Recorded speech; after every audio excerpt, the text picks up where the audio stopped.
Olá pessoal, a aula de hoje é sobre o capítulo 7, mutação, recombinação e crossing-over. Esses três processos estão intimamente relacionados ao assunto de genética porque eles são responsáveis pela reorganização e pela manutenção da integridade do material genético dentro do núcleo da célula.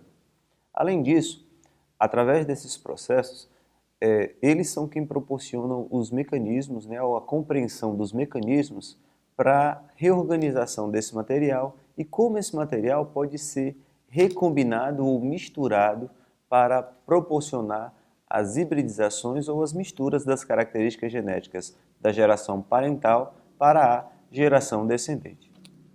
Quando a gente inicia o nosso capítulo 7, a gente vai sendo apresentado ao que é a ligação gênica, que o nosso livro no adendo discute que é o fenômeno em que genes estão situados no mesmo cromossomo e que apresentam segregação dependente e se situam a menos de 50 centimórgãos.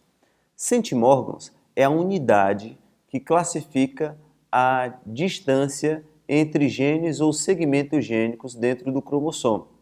A unidade de centimórgão, como a gente vai discutir mais adiante, ela está baseada na quantidade de recombinações que existem entre um segmento e outro que estão situados dentro de um mesmo cromossomo. Tá? Então, isso é o que a gente está chamando de ligação gênica. Os genes estão ligados e, de acordo com a distância entre esses genes, que é medida em centimórgãos, eu posso dizer se eles estão próximos ou se eles estão distantes de um mesmo cromossomo, ou até se eles estão em cromossomos completamente separados. Ainda no adendo, nós temos a descrição do que é a recombinação. A recombinação nada mais é do que o processo meiótico que resulta na formação de novas combinações genéticas.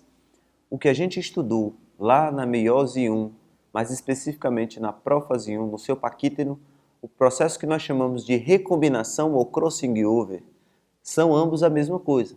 A capacidade dos alelos de um gene paterno e materno trocarem de lugar ou de genes completos ou segmentos gênicos completos permutarem de lugar durante o processo de recombinação genética, que nós também chamamos de crossing over.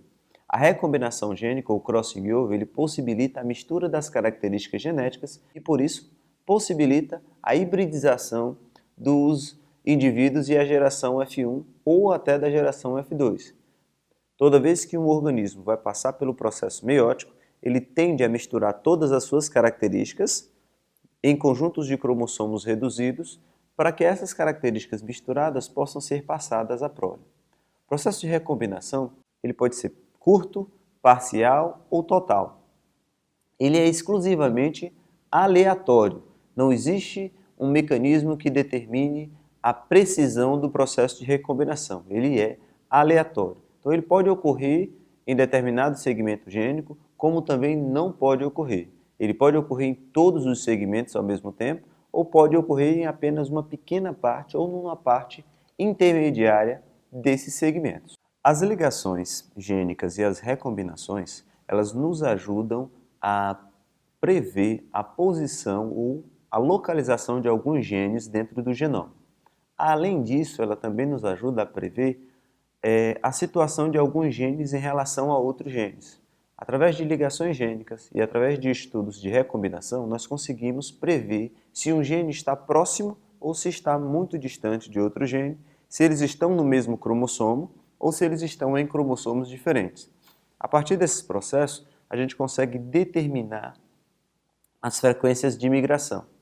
Para eu conseguir determinar se um gene está próximo ou não ao outro, eu vou precisar analisar suas frequências de recombinação.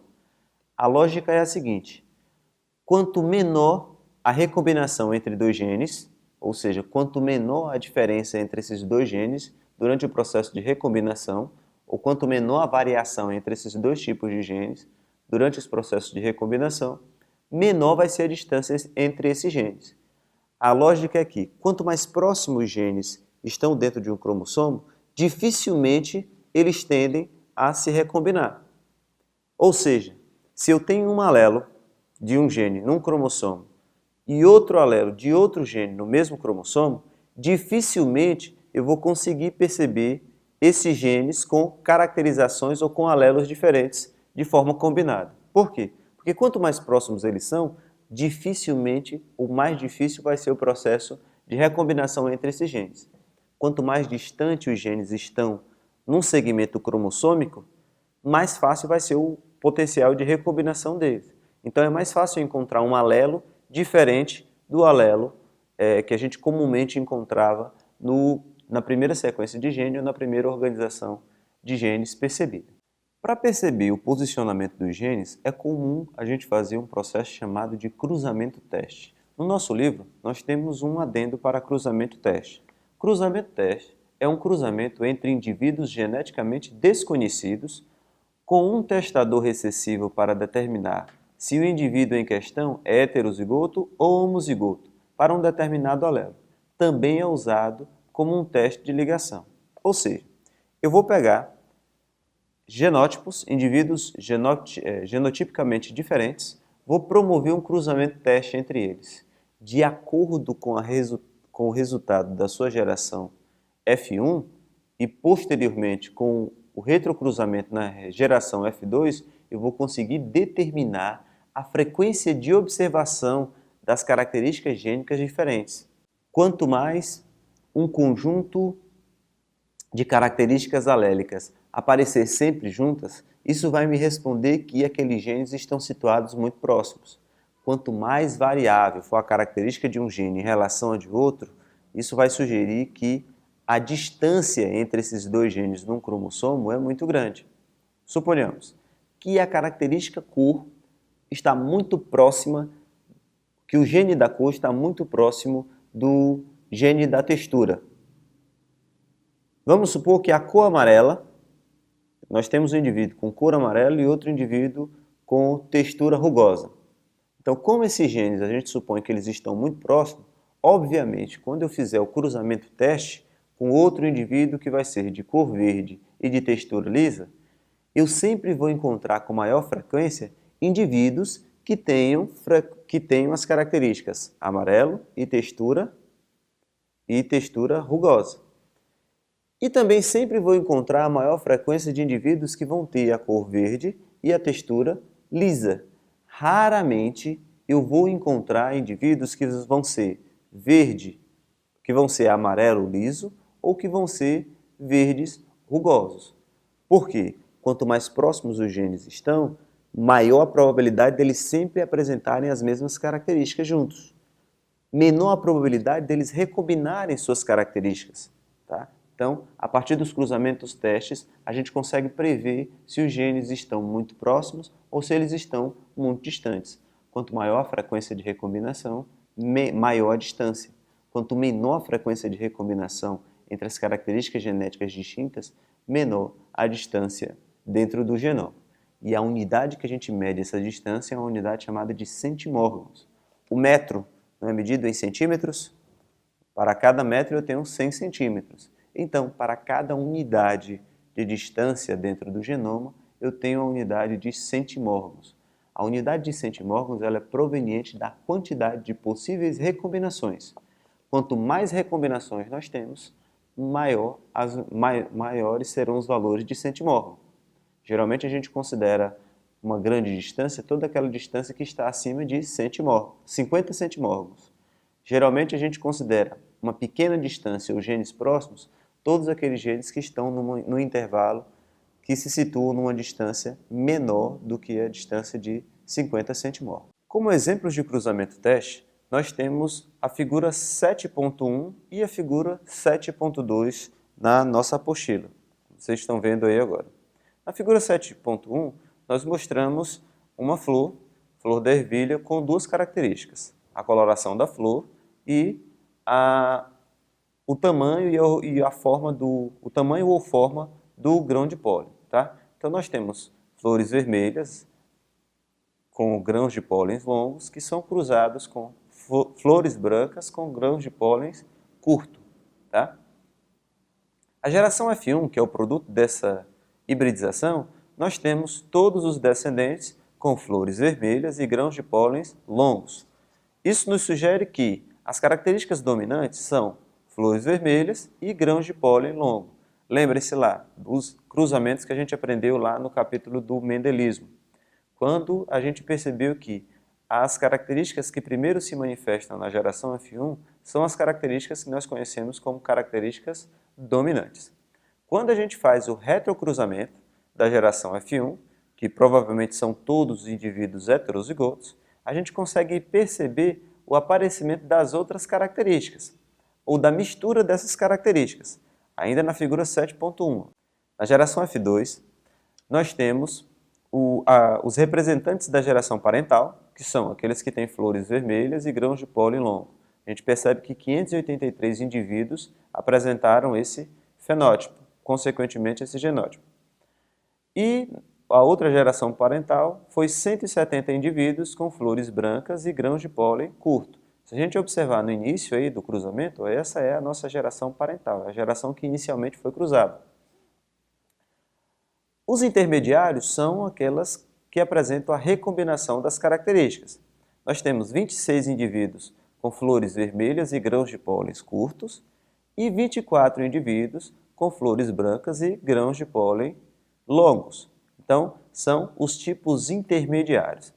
A partir dessa caracterização, a gente consegue determinar se o gene da cor da flor está próximo ou se está distante do gene da morfologia do grão de pólen, de acordo com a frequência dos recombinantes.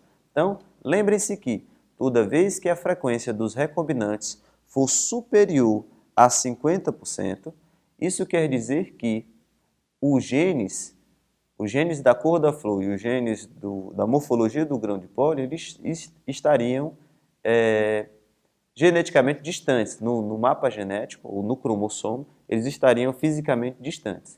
Toda vez que essa distância for menor do que 50%, isso indicaria de que a distância entre eles seria muito pequena. Então, seriam genes próximos e a frequência de recombinação seria muito baixa. Na figura 7.2 do nosso livro, ela mostra o cruzamento teste, porém agora detalhando o genótipo dos indivíduos envolvidos no cruzamento. Nós temos um cromossomo com os alelos dominantes, Rzão, Lzão, e no mesmo indivíduo, o outro cromossomo com os alelos recessivos. Então vejam que aí no primeiro par à esquerda, nós temos o genótipo de um indivíduo da geração F1. E no segundo par à direita, nós temos o genótipo de outros indivíduos da geração também F1, que são todos homozigotos recessivos. Num cromossomo eu tenho o Rzinho, Lzinho, no outro cromossomo Rzinho, Lzinho. E tem uma característica de ambos os cruzamentos aí, ó. A cor vermelha e a semente longa, no primeiro indivíduo do nosso cruzamento, e a cor branca e sementes curtas no indivíduo do segundo cruzamento. Então vamos lá. Depois que a gente faz esse retrocruzamento, nós temos na prole, as possibilidades de recombinação aí na F2. Então a gente percebe, 450 indivíduos apresentam as características parentais. Quais são as características parentais? A gente tem lá em F1, ó, vermelho e longo. Então vejam que 450 indivíduos têm essa característica da geração parental. Tá? 470 indivíduos apresentam as características da geração parental também, ó, que é a branca curta. Então nós temos 470 indivíduos que representaram ou reproduziram as mesmas características de um indivíduo da geração parental. No entanto, nós temos 80 recombinantes, que são 42 vermelhos curtos e 38 brancos e longos. Para estimar se esses genes da cor da flor e do tamanho da semente estão próximos ou distantes, basta a gente fazer a relação ou perceber a frequência dos recombinantes. Quem são os recombinantes? São os 42 vermelhos e curtos, mais os 38 brancos e longos. Nós temos um total de 80 recombinantes. Ainda na nossa imagem, ó, logo na etapa 13, a gente aprende a fazer o cálculo da frequência. Eu vou pegar o número de recombinantes e dividir pelo total geral de recombinações ou o total geral de indivíduos. Então nós temos aí, ó, 80 dividido pela soma dos 80 recombinantes mais os 920 que são os da geração parental. Nós percebemos uma frequência de 0,08. O que isso nos quer dizer? Que a frequência de recombinação é baixa. Então isso indica que os genes estão bem ligados. Lembre-se, quando essa frequência é abaixo de 50%, isso indica que os genes são próximos. Quando essa frequência é acima de 50%, isso indica que os genes estão bem distantes, no mesmo cromossomo ou em cromossomos diferentes. Então, como a nossa frequência é 0,08, ou seja, 8%, e 8% é abaixo de 50%, isso está nos indicando que a frequência, ou que a distância entre os genes, cor da flor e textura da semente, é muito pequena. Então, provavelmente são dois genes que estão bem ligados. No mesmo cromossomo, estão muito próximos. Então, pessoal, acabamos de perceber que através dos cruzamento-testes, a gente consegue perceber se genes estão distantes ou próximos dentro de um mesmo cromossomo. Quanto maior a frequência dos recombinantes de um cruzamento-teste, mais distantes estão os genes dentro de um mesmo cromossomo. Quanto menor a frequência dos recombinantes, mais próximos eles estão. Quanto mais próximos eles estiverem dentro de um mesmo cromossomo, mais difícil será a possibilidade deles recombinarem. Porque o crossing over geralmente leva intervalos muito longos daquele genoma. Então, consequentemente, geralmente, ou na grande maioria das vezes, se genes estão muito próximos, eles terminam sendo recombinados juntos. Então, raramente a gente consegue perceber diferenças alélicas entre esses genes. Quanto maior a frequência dos recombinantes, mais distante esses genes estão, então mais fácil eu consigo ver diferença entre os alelos de ambos os genes. Para fins de nomenclatura e caracterização, nosso livro ele traz um exemplo de organização da constituição genotípica, né? Então, quando a gente vai perceber de quem veio cada um dos tipos de alelos de genes diferentes, a gente tem um esqueminha para proporcionar esse reconhecimento. Geralmente a gente vê, como temos o exemplo do nosso livro aí que a gente percebe agora na imagem. Quando nós temos os alelos provenientes de um progenitor, por exemplo, no nosso exemplo nós temos Rzão, Lzão, barra, Rzinho, Lzinho. Isso quer dizer para a gente que o Rzão e o Lzão foram herdados de um genitor e o Rzinho e o Lzinho foram herdados de outro genitor. Toda vez que eu tiver dominantes de um lado e recessivos do outro lado da barra, quando eles estiverem bem separados, eu digo que os alelos desses genes estão em fase de ligação em acoplamento. Toda vez que eu tenho uma mistura, ou seja, um recessivo de um lado da barra e um recessivo do outro lado, ou um dominante de um lado da barra e um dominante do outro lado, eu digo que o genótipo está na fase de ligação de repulsão.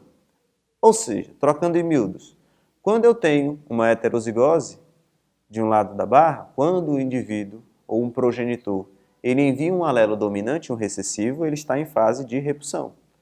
Quando o indivíduo envia sempre alelos dominantes ou sempre alelos recessivos, ele está em fase de acoplamento. Isso é só uma nomenclatura para a gente conseguir, são apenas dicas de nomenclatura para a gente conseguir reconhecer direitinho o material quando a gente estiver estudando no nosso livro.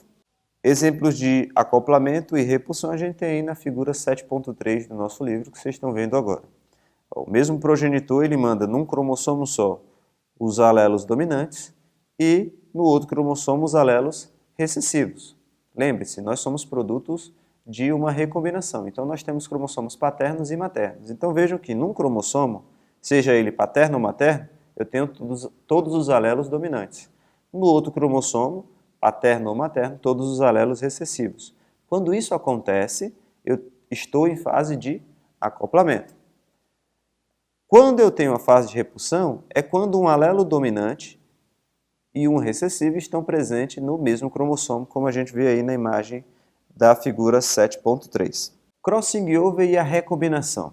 Nós temos aí a figura 7.4 do nosso livro, que ela nos ilustra muito bem como se dá esse processo de recombinação.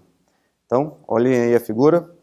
Então, temos aqui dois cromossomos e vemos que apenas uma cromátide de cada um desses cromossomos tem a capacidade de recombinação. O alelo Azão-Bzão do cromossomo amarelo recombina com o alelo Azinho-Bzinho do cromossomo azul. Lembre-se, se há recombinação, é porque eles são cromossomos homólogos. Então, um cromossomo azul é um cromossomo homólogo ao cromossomo amarelo. Isso quer dizer que eles têm os mesmos tipos de genes, porém eles variam apenas nos seus alelos. Então vejam que a cromátide, uma das cromátides do cromossomo amarelo faz recombinação ou crossing over com uma das cromátides do cromossomo azul. Então a gente percebeu a troca entre alelos, né? Bzão, que veio do cromossomo amarelo, e Bzinho, que veio do cromossomo azul. Durante o avanço na meiose, cada uma dessas cromátides vai tender a formar um núcleo. Então, uma cromátide que não recombinou no cromossomo amarelo vai formar um núcleo com o DNA sem recombinação. A cromátide recombinante amarelo-azul vai formar um cromossomo recombinante. A cromátide recombinante azul-amarelo também vai formar um núcleo recombinante. E a cromátide azul que não recombinou vai formar um núcleo com DNA não recombinado. Isso não é via de regra. Tá? A recombinação ela pode acontecer entre apenas uma cromátide de cada par cromossômico, ou ela pode acontecer entre 3 cromátides, 2 de um único cromossomo, com outra cromátide do próximo cromossomo homólogo, ou ela ainda pode acontecer com as 4 cromátides, todas aquelas que pertencem a cada um dos cromossomos, como a gente consegue perceber aí na figura 7.5 do nosso livro. Então vejam, o crossing, né, na meiose, ele pode ser um crossing duplo, onde eu tenho a recombinação entre as 2 cromátides com uma única cromátide do próximo cromossomo. Pode ser um crossing triplo, onde eu tenho a recombinação de 3 cromátides. Ou ainda pode ser um crossing quadruplo, onde todas as cromátides têm a capacidade de se recombinar. Todas as 4 cromátides vão poder trocar segmentos entre si. Tá? Ainda pode acontecer um crossing entre cromátides irmãs. No entanto, como as cromátides irmãs são idênticas, como elas possuem o mesmo alelo, porque elas são produtos da duplicação do DNA antes de entrar no processo de divisão celular, se ocorrer a recombinação entre cromátides irmãs, essa recombinação não vai resultar em diferenças de alelos, porque um alelo é idêntico ao outro. Então, as recombinações que ocorrem entre cromátides irmãs, geralmente elas não são percebidas, só se elas forem analisadas no momento citológico, onde a gente consegue ver lá que elas fazem a troca e a evidência dos quiasmas. Mas por cruzamentos testes e por reorganização do material genético, a gente não consegue perceber os crossings entre cromátides irmãs. Apenas conseguimos perceber crossings entre cromátides de cromossomos homólogos. Por que percebemos esses crossings? Porque entre os cromossomos homólogos, geralmente nós temos os alelos diferentes. Então, quanto maior a recombinação, ou maior a taxa de reorganização entre alelos diferentes, de genes diferentes, nós teremos uma maior taxa de recombinação. Então, durante vários momentos, o nosso livro ele vai trazendo as provas de ocorrência da permutação ou do crossing. Então, ele vem trazendo alguns exemplos de como os pesquisadores chegaram à conclusão de que o material genético, lá no paquíteno da prófase 1, da meiose 1, podem se recombinar e, a partir daí, os genes podem trocar os seus alelos diferentes. Tá? Então, ele vem trazendo vários desses exemplos. É a partir da capacidade da recombinação ou do processo de crossing over que a gente consegue fazer o mapeamento dos genes. Lembre-se, no início da aula, a gente conseguiu determinar se alguns genes estão próximos ou se eles estão distantes dentro de um mesmo cromossomo. Tá? Através dos cruzamentos testes, a gente conseguiu perceber que quanto maior a frequência de recombinação, mais distantes os genes estão. Quanto menor a frequência de recombinação, mais próximos os genes estão dentro de um mesmo cromossomo. Agora, nós vamos conseguir perceber, ou vamos aprender a perceber, qual é a posição de um determinado gene dentro do cromossomo e a posição de um gene em relação a outros genes. Então, através dos mecanismos de recombinação ou de crossing, ou crossing over, como nós chamamos, a gente consegue determinar qual é a ordem correta dos genes. qual gene vem primeiro, quais são os intermediários, quais são os genes finais, considerando a ponta e a outra extremidade de um cromossomo. Todo esse mecanismo ele se dá com base nas observações de recombinações entre características de alelos dominantes ou alelos recessivos e entre a recombinação ou entre a recombinação de alelos selvagens e alelos mutantes. A gente vai aprender isso agora em detalhes. Nosso livro ele traz um dos testes bem simples para fazer mapeamento. Esse teste é chamado de teste de 3 pontos. Observem aí na figura 7.6. Nós temos cromossomos que apresentam 3 genes, que são cromossomos de drosófila, tá? Como o nosso livro explica aí em maiores detalhes. Na geração parental, nós temos um indivíduo homozigoto, uma fêmea homozigota para essas características, e temos um macho, tá? Que apresenta em apenas um dos seus cromossomos X, os genes. Como o outro cromossomo ele não apresenta caracterização genética, a partir daí a gente conseguiu fazer o mapeamento ou a recombinação. Então veja, depois que eu faço o cruzamento da geração parental, a fêmea que é XX e o macho que é XO ou X0, eu consigo perceber na minha geração F1 alguns recombinantes. Quem são os nossos recombinantes? Eu vou ter uma fêmea na geração F1 com um cromossomo com todos os alelos selvagens e outro cromossomo com todos os alelos recombinantes. O macho ele já vai apresentar cromossomo com alelos completamente recombinantes. Tá? Lá embaixo, a gente vai ver agora a organização da geração F2. O que é a geração F2? É o retrocruzamento. Lembrem-se, os indivíduos que foram produzidos na geração F1, tá? Agora eles são cruzados entre si, com a finalidade de produzir uma prole que a gente chama de geração F2. A F2 ela é sempre produto de um retrocruzamento, ou seja, o cruzamento entre os descendentes da geração F1. Então temos lá no nosso quadro, aí na figura 7.6.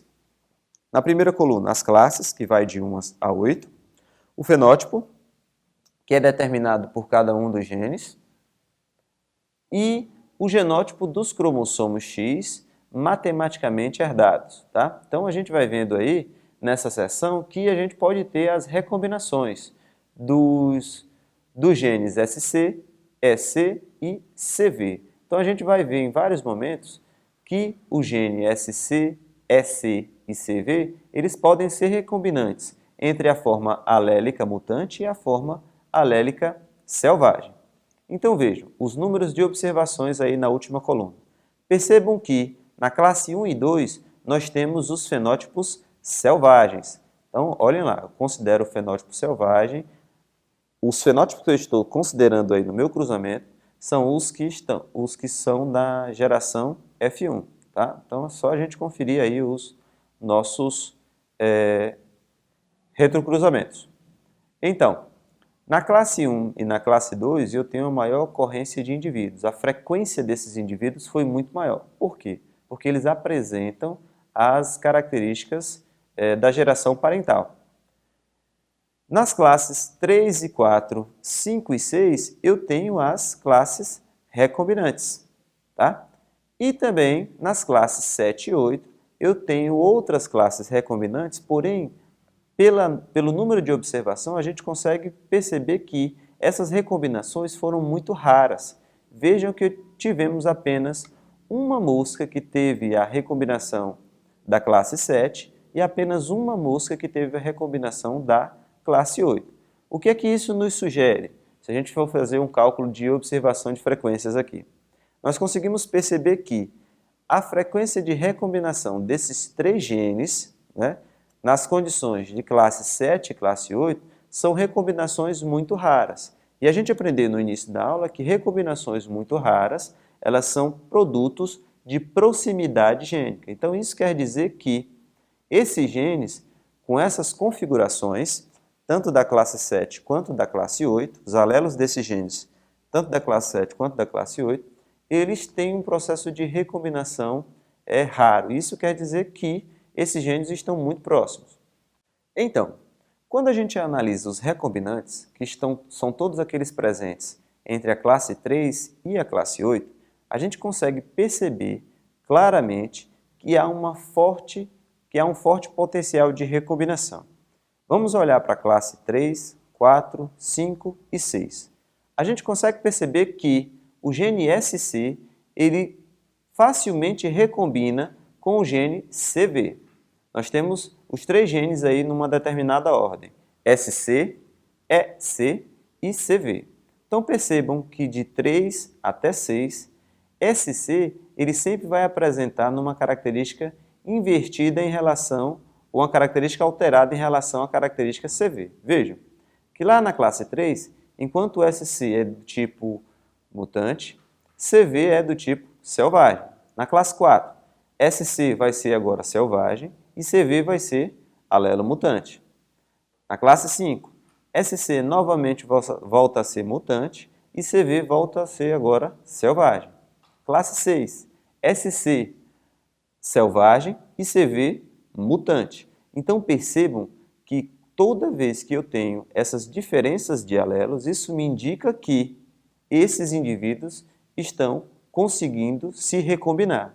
Então vejam que pelos valores os valores de frequências da classe 3, 4, 5 e 6, como são muito altos, isso nos indica que os genes SC e CV estão muito distantes ou estão bem distantes dentro desse mesmo cromossomo.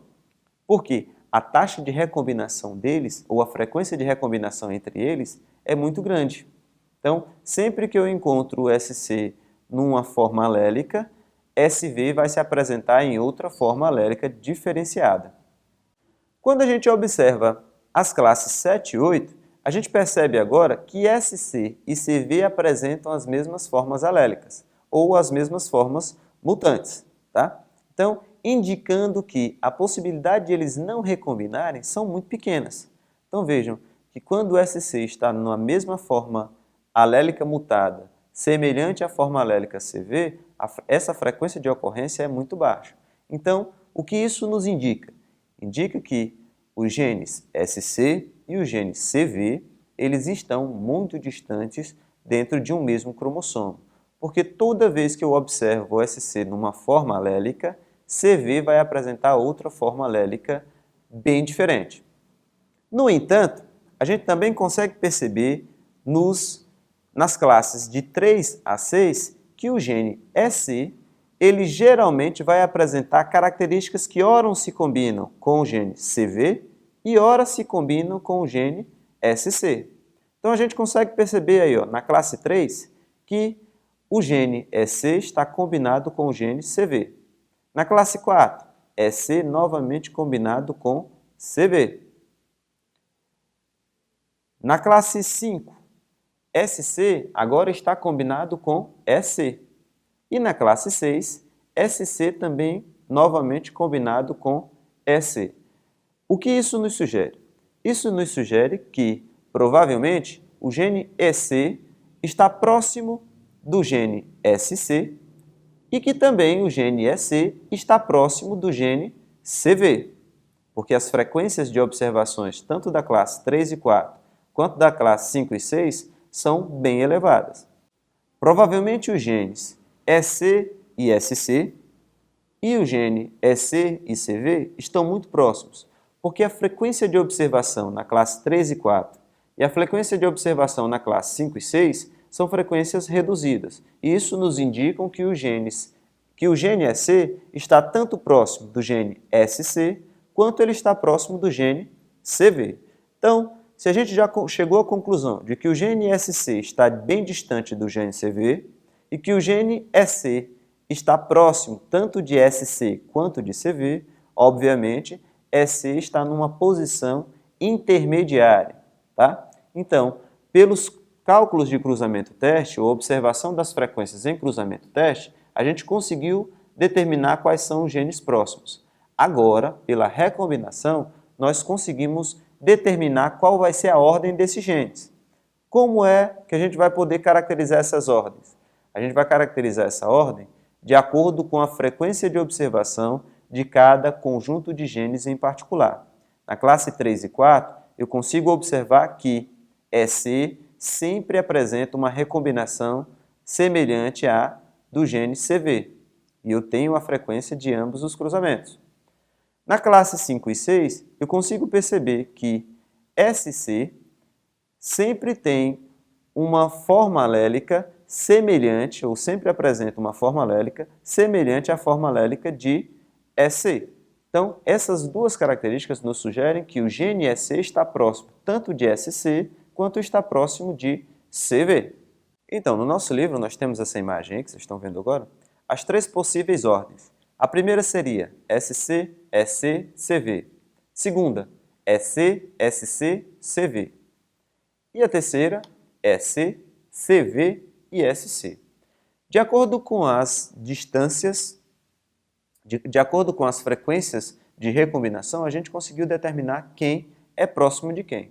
Então, a ordem que a gente conseguiu determinar no nosso cruzamento foi de que a ordem correta seria a SC, EC e CV, porque ora o gene EC está próximo de SC, ora o gene EC está próximo de CV, e sempre SC apresenta-se diferente de CV, com uma frequência bem maior, tá?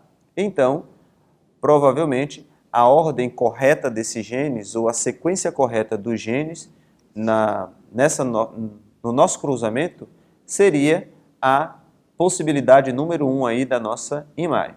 Acabamos de determinar a ordem de ocorrência dos genes. Agora vamos determinar a distância que cada um desses genes está em relação ao outro. Como é que a gente vai determinar essa distância?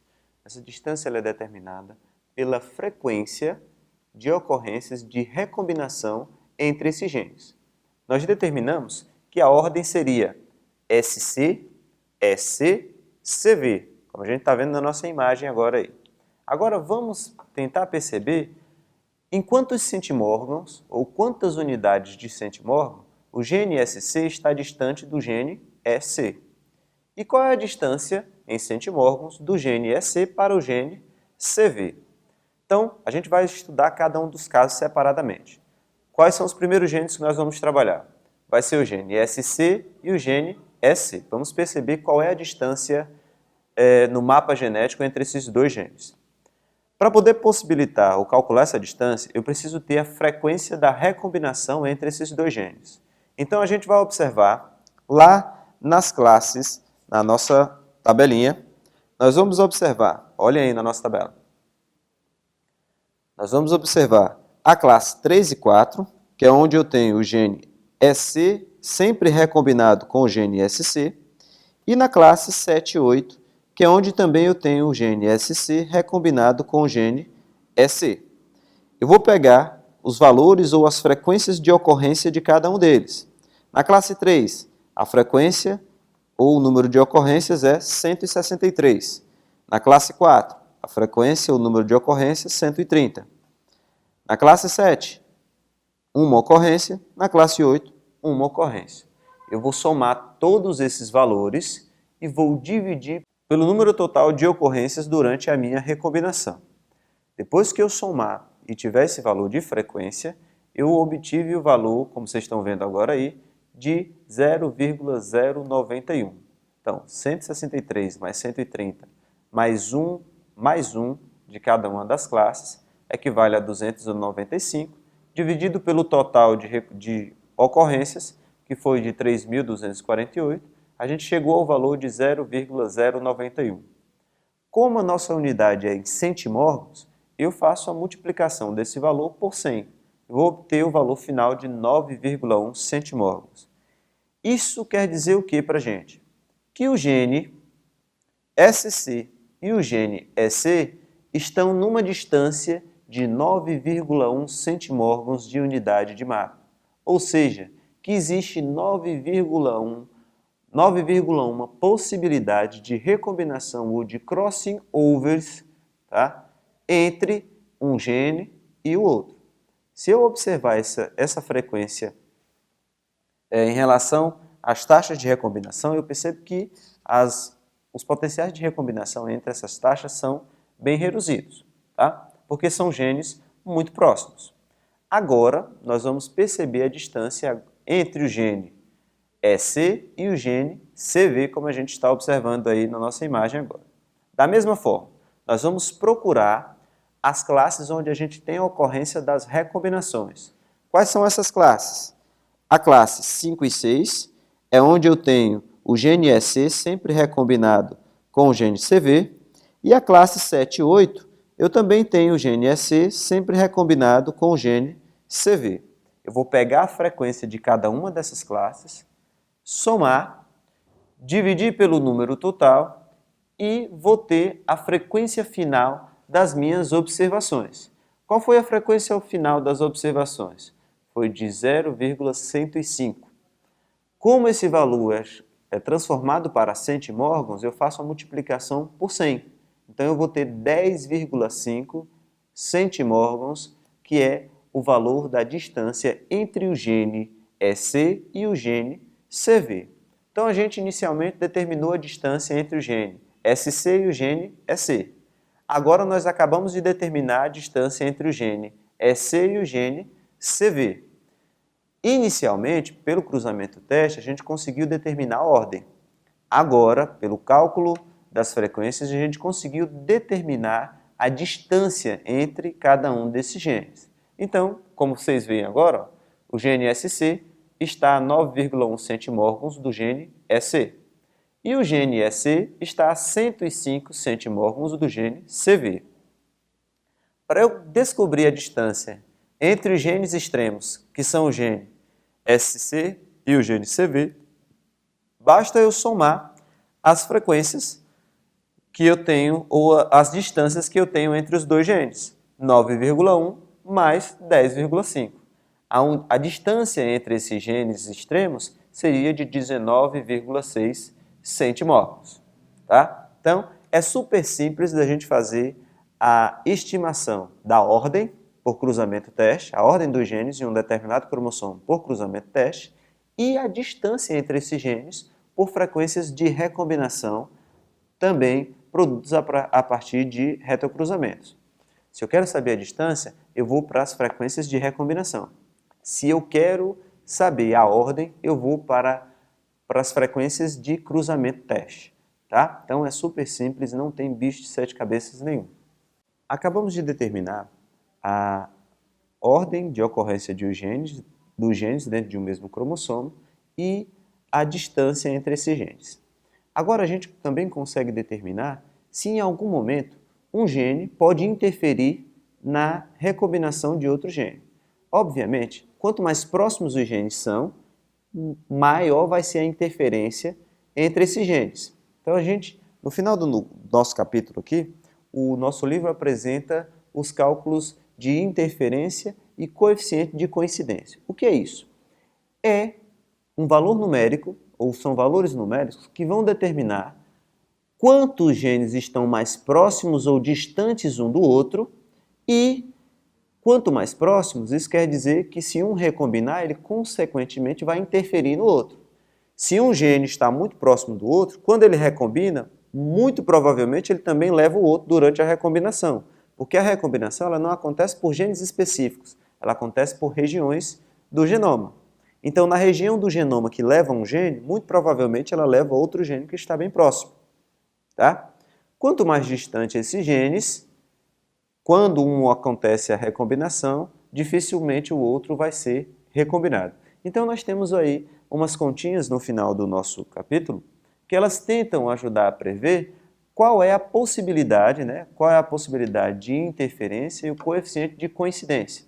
Então, quanto mais as sequências gênicas coincidirem, mais fácil elas vão permutar juntas. Então, raramente eu vou conseguir perceber as recombinações. Tá? Quanto mais elas coincidirem, mais elas vão ter interferência uma na outra. Pois se elas são próximas uma da outra, mais quando uma recombina, a outra recombina junto. Então, quanto maior a coincidência, maior vai ser o coeficiente de interferência. Tá? Então, esses cálculos que vocês estão observando aí, que são os cálculos de frequência de crossings, como eles nos ajudaram a prever a distância entre cada um desses genes, Quanto mais próximos eles estão, isso quer dizer que maior vai ser a interferência entre um e outro. Quanto mais distante eles estiverem, menor vai ser a interferência entre um e outro. Tá? A coincidência seriam as proximidades. Tá? Então, galera, nesse capítulo, a gente conseguiu perceber as recombinações, os crossing overs e também o mapeamento gênico. Nós percebemos que a recombinação, assim também como o cruzamento teste, eles nos ajudam a ordenar os genes dentro de um cromossomo e a perceber as reais distâncias que cada gene tem em relação ao seu gene vizinho ou a real distância que um gene tem em relação a outro gene que provavelmente esteja na extremidade do cromossomo. Então, apenas por cálculos de frequências de recombinação e frequências de crossing over, a gente consegue determinar tanto a ordem desses genes no cromossomo, quanto a distância em unidades de centimorgan que esses genes estão um do outro situados no mesmo cromossomo.